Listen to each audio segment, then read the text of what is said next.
PKB mengungkap bahwa pertemuan antara Ketua Umum Partai Nasdem Surya Paloh dengan Presiden Joko Widodo tidak dikoordinasikan dengan koalisi pendukung Anies Muhaimin atau AMIN. Atas hal itu, Sekjen Partai Nasdem Hermawi Taslim membongkar isi pertemuan antara Jokowi dan Surya Paloh. Hermawi mengatakan bahwa pertemuan itu hanya sekedar silaturahmi biasa. Pernyataan itu disampaikan Hermawi pada Senin 19 Februari 2024. Meski begitu, Hermawi tetap enggan menjelaskan alasan mengapa pertemuan tersebut tidak dikoordinasikan dengan koalisi AMIN. Hermawi mengatakan bahwa pertemuan tersebut merupakan hal biasa yang dilakukan Surya Paloh. Adapun pertemuan antara Jokowi dan Surya Paloh berlangsung pada Minggu 18 Februari. Pertemuan tersebut dilaksanakan di Istana Kepresidenan Jakarta. Pertemuan tersebut berlangsung tertutup. Ketua fraksi PKB DPR RI Jujun Ahmad Syamsuri Cal mengatakan pertemuan antara Jokowi dan Surya Paloh tidak dikoordinasikan dengan koalisi AMIN. Namun PKB mengaku tidak masalah jika Surya Paloh tidak melaporkan soal pertemuan itu dengan koalisi AMIN.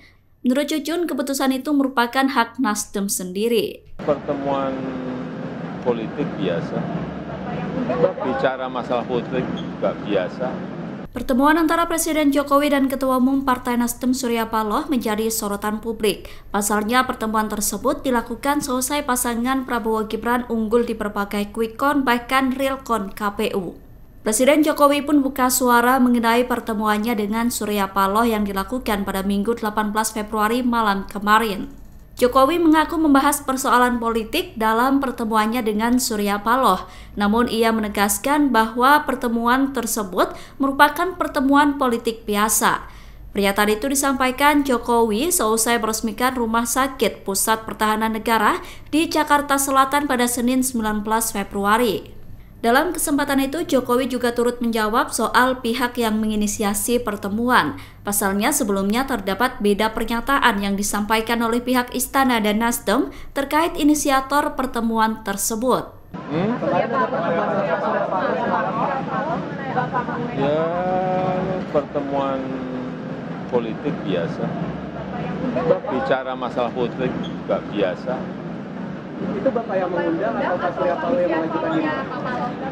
Saya kira dua-duanya tidak perlu lah, siapa yang mengundang, siapa yang nggak perlu. Yang paling penting memang ada pertemuan dan itu akan sangat bermanfaat bagi perpolitikan kita, bagi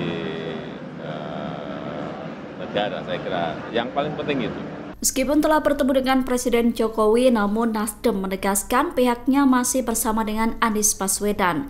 Surya Paloh tidak ingin dianggap meninggalkan Anies karena KPU belum menyelesaikan penghitungan suara.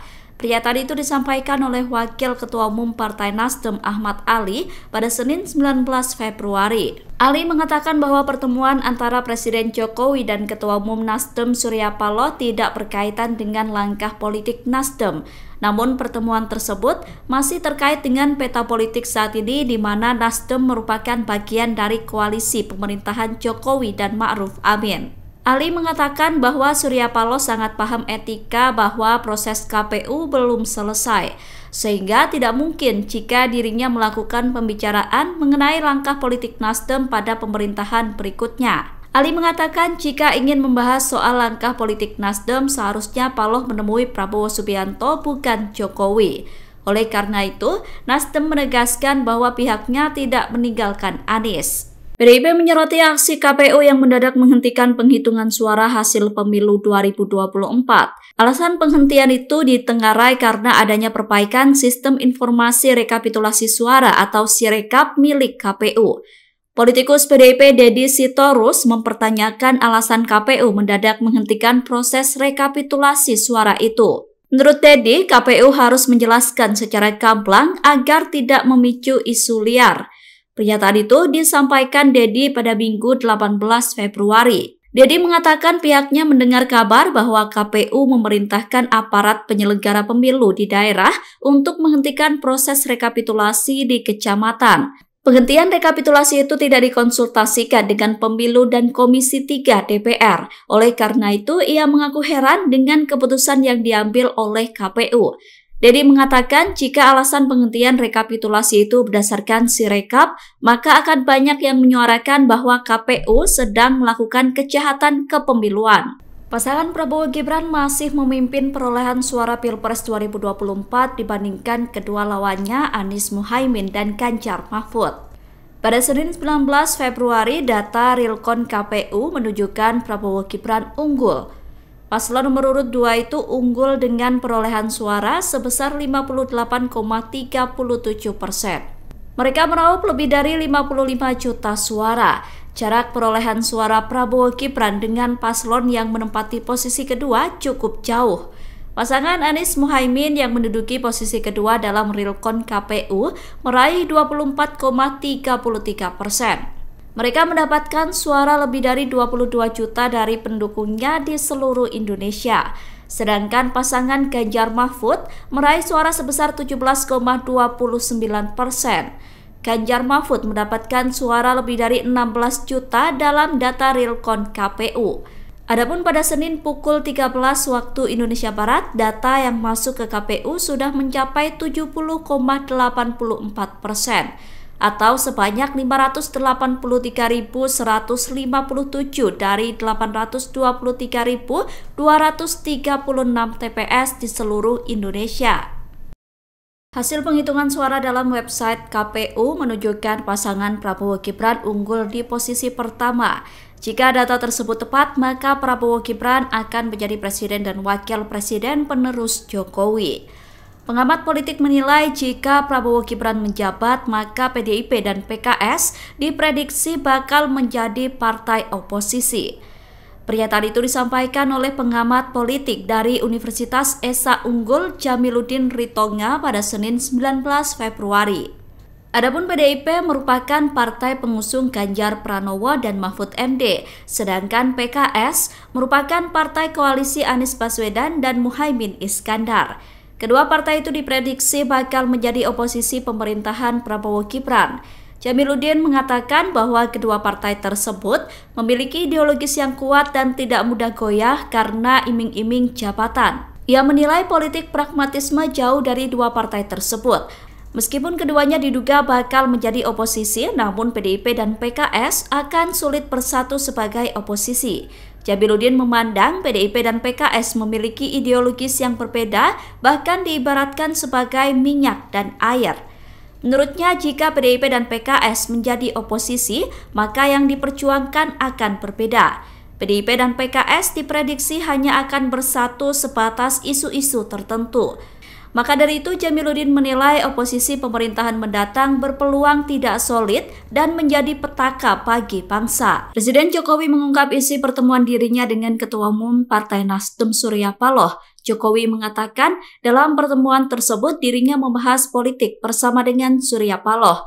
Presiden juga mengatakan bahwa dalam pertemuan itu dirinya hanya menjadi jembatan. Pernyataan itu disampaikan oleh Jokowi di Jakarta Selatan Senin 19 Februari. Namun Jokowi tidak menjelaskan lebih jauh mengenai hal tersebut. Setelah pertemuan tersebut, Nasdem diprediksi bakal gabung ke koalisi Prabowo Gibran. Hal itu disampaikan oleh Direktur Eksekutif Trias Politika Strategis Agung Baskoro. Agung mengatakan pertemuan tersebut bisa dimaknai dua hal, yakni merajut rekonsiliasi dan renegosiasi. Oleh karena itu, Agung menilai Nasdem berkemungkinan akan bergabung dengan Koalisi Indonesia Maju meninggalkan Koalisi Anies Muhaimin. Mengingat hingga saat ini Nasdem pun masih bergabung dalam koalisi pemerintahan Presiden Jokowi. Di sisi lain, Sekjen Partai Nasdem Hermawi Taslim mengatakan tidak ada tawaran dari Jokowi agar partainya bergabung dengan Koalisi Prabowo Gibran. Ia menegaskan bahwa pertemuan Jokowi dan Paloh itu merupakan silaturahmi biasa.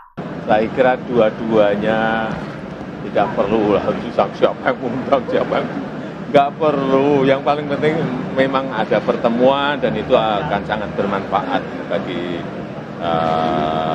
perpolitikan kita, bagi negara. Saya kira yang paling penting itu.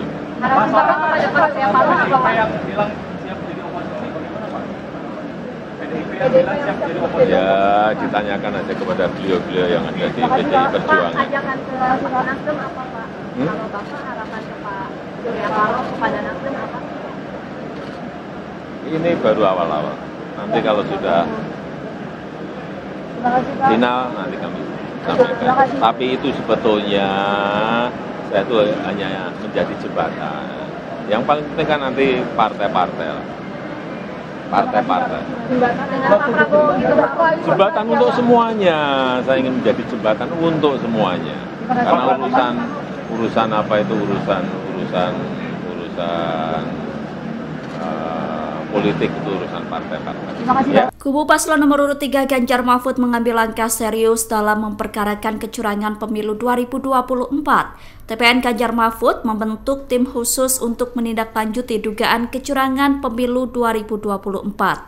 Pembentukan tim khusus itu turut dihadiri oleh Cawapres nomor urut 3 Mahfud MD. Pembentukan tim khusus dugaan kecurangan pemilu itu dilaksanakan di Gedung High-End Jakarta Pusat Senin 19 Februari.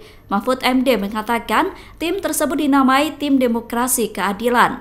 Tim khusus tersebut dibentuk atas arahan dari para ketua umum partai politik pengusung Ganjar Mahfud. Tim Demokrasi Keadilan itu bakal diketuai oleh Todung Mulya Lubis dengan dibantu oleh Henry Yosodiningrat. Sementara itu, saat ditanya apakah tim khusus sudah menjalin komunikasi dengan kubu paslon 01 Anies Mohaimin, TPN mengatakan belum ada. Aksi ini akan terus berjalan karena masyarakat sampai sekarang masih bertanya-tanya, gitu. Masih bertanya-tanya, kok tidak ada jawaban, tidak ada respon, gitu. Aksi demonstrasi di depan kantor Bawaslu Republik Indonesia yang digelar pada Senin 19 Februari sempat memanas. Terjadi aksi saling dorong hingga massa mencoba menerobos barikade yang telah dipasang polisi. Peristiwa itu terjadi tak lama setelah perwakilan massa bertemu dengan Bawaslu melalui audiensi. Tidak lama setelah itu, beberapa massa terlibat saling dorong berusaha maju namun dihalangi polisi. Meskipun melakukan audiensi dengan perwakilan pendemo, namun perwakilan Bawaslu tidak keluar menemui massa secara langsung. Adapun perwakilan massa yang melakukan audiensi dengan pihak Bawaslu adalah Koordinator Aksi Gerakan Keadilan Rakyat Ronald Mulya Sitorus. Ia mengatakan pihak Bawaslu menyampaikan alasan tidak menemui massa lantaran situasi dan kondisi yang tidak memungkinkan. Ronald mengatakan aksi geruduk Bawaslu akan terus digelar hingga pelanggaran-pelanggaran pemilu dibuktikan. Ya, situasinya tidak memungkinkan. Pertama dia bilang begitu, dan dia bilang taat aturan, masih menunggu arahan dari pimpinan dan lain-lain. Soal kecurangan yang disebutkan oleh pihak Anda ke Bawaslu, respon Bawaslu apa? Bawaslu membenarkan memang ada terjadi kasuistik ya di berbagai tempat. Ada yang surat suara dicoblos sebelum pemilu, ada yang merubah angka di C1 dan gitu. Ada yang tidak sesuai penghitungan suara dari aplikasi Sirekap dengan C1 manual ya, dan Bawaslu tadi menyatakan bahwa Sirekap hanyalah alat bantu, gitu loh. Tidak bisa menjadi tolak ukur dalam penghitungan suara. Gitu.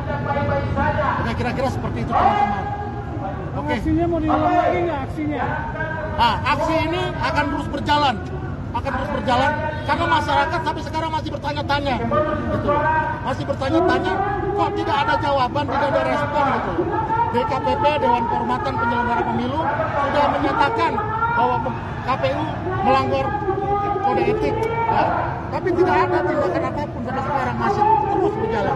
Presiden Amerika Serikat belum secara resmi mengucapkan selamat kepada Prabowo Subianto atas unggulnya perolehan suaranya dalam Pilpres 2024. Sedangkan Presiden Rusia dan Dubes Cina sudah menyampaikan selamat kepada Prabowo. Pemerintah Amerika Serikat mengatakan pihaknya akan memberikan selamat pada waktu yang tepat. Adapun hubungan Prabowo dengan Amerika Serikat memang mengalami pasang surut. Rekam jejak Prabowo saat menjadi Komandan Pasukan Khusus Kopassus TNI di era Orde Baru menjadi sorotan Amerika saat itu. Prabowo dianggap bertanggung jawab atas penghilangan paksa sejumlah aktivis pada 1997 sampai 1998. Salah satu media internasional pernah menuliskan bahwa Prabowo ditolak masuk ke Amerika pada Maret 2014.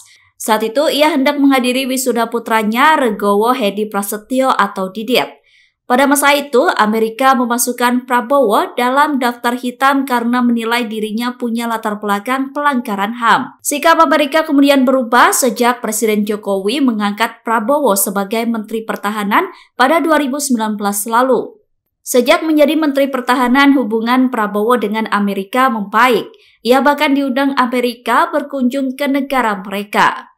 Dilansir dari tribunnews.com, Prabowo setidaknya 2 kali berangkat ke Amerika bertemu dengan Menteri Pertahanan Amerika Serikat. Kedua Menteri Pertahanan itu sepakat untuk memperkuat hubungan bilateral negara. Berbagai pertemuan pertahanan juga telah dilakukan lebih dari 220 kali. Bahkan Prabowo dan Menteri Pertahanan Amerika Serikat turut menggelar latihan multilateral. Download Tribun X sekarang, menghadirkan lokal menjadi Indonesia.